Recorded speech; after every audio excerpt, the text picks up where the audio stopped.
रहस्यमयी ट्रेन। राजस्थान के एक छोटे से कस्बे में एक रेलवे स्टेशन था जिसका नाम था गुमानगढ़ स्टेशन।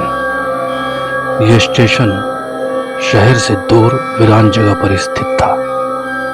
एक वक्त था जब यह स्टेशन लोगों से भरा रहता था, लेकिन एक हादसे के बाद यहाँ ट्रेन आना बंद हो गई और स्टेशन सुनसान हो गया।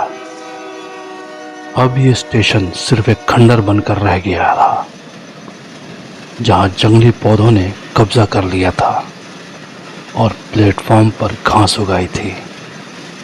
रात के समय यहाँ एक अजीब सी ठंडक रहती थी और स्टेशन पर किसी अनजान खतरे की आहट महसूस होती थी।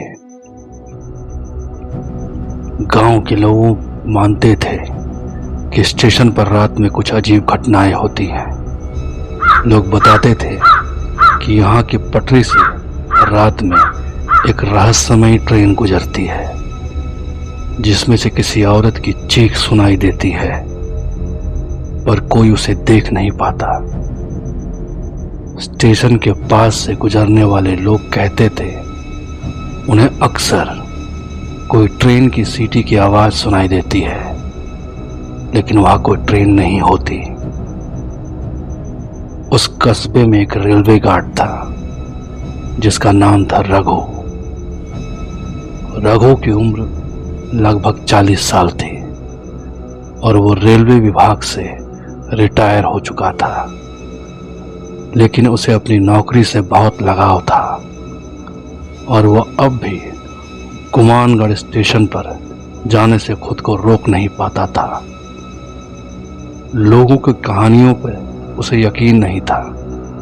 उसने ठान लिया था कि यह स्टेशन पर जाकर रात बिताएगा और उन अफवाहों को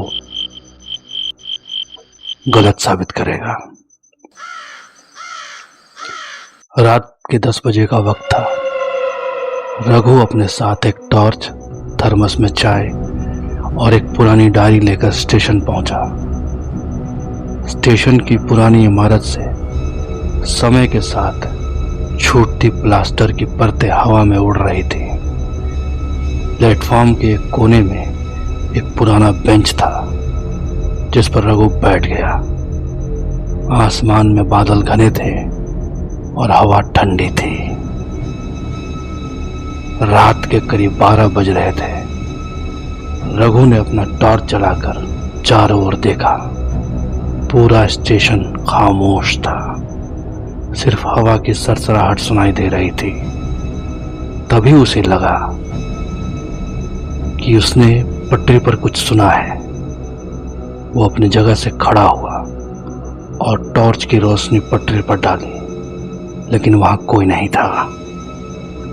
रघु ने खुद को समझाया कि यह बस एक वहम है, लेकिन कुछ देर बाद उसे दूर से किसी ट्रेन की सीटी सुनाई दी।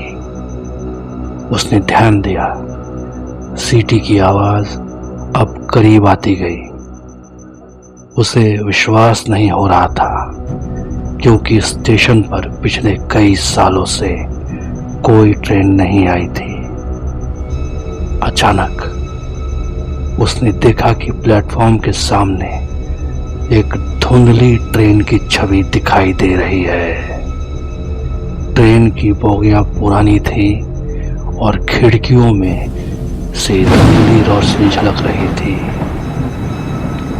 रघु की आंखों में डर और जिज्ञासा दोनों थी। उसने हिम्मत जुटाकर ट्रेन की ओर कदम बढ़ाया। जैसे ही वो ट्रेन के पास पहुंचा, उसने देखा कि एक बोगी की खिड़की में से एक औरत झांक रही थी। उसका चेहरा सफेद और आंखें काली थी, मानो उसमें अब कोई जीवन ही नहीं बचा हो। रघु के कदम एकदम से रुक गए। उसकी सांसें तेज हो गईं, लेकिन उसने हिम्मत करके उससे पूछा, तुम कौन हो? उस औरत ने अपनी आंखें रघु की ओर घुमाई और एक अजीब सी मुस्कान दी। उसकी मुस्कान मानो रघु के सीने में छुरी की तरह चुभ रही थी। फिर अचानक ट्रेन की सारी खिड़कियां खुद ब खुद बंद होने लगी और भयानक चीख स्टेशन पर गूंज उठी। रघु ने देखा कि ट्रेन धीरे धीरे अदृश्य हो रही थी। उसकी आंखों के सामने से ट्रेन गायब हो गई, लेकिन उसकी चीखें अब भी स्टेशन की दीवारों में गूंज रही थी। रघु ने डर के मारे प्लेटफॉर्म छोड़कर भागने की कोशिश की, लेकिन उसके कदमों ने मानो किसी ने बेड़ियां डाल दी हो। तभी उसने महसूस किया कि उसके कंधे पर किसी ने हाथ रखा। रघु ने मुड़कर देखा तो वो वही औरत उसके सामने खड़ी थी।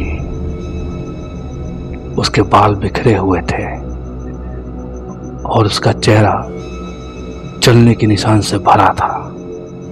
उसकी आंखों से आंसू की जगह खून बह रहा था। उसने रघु की ओर झुकते हुए कहा,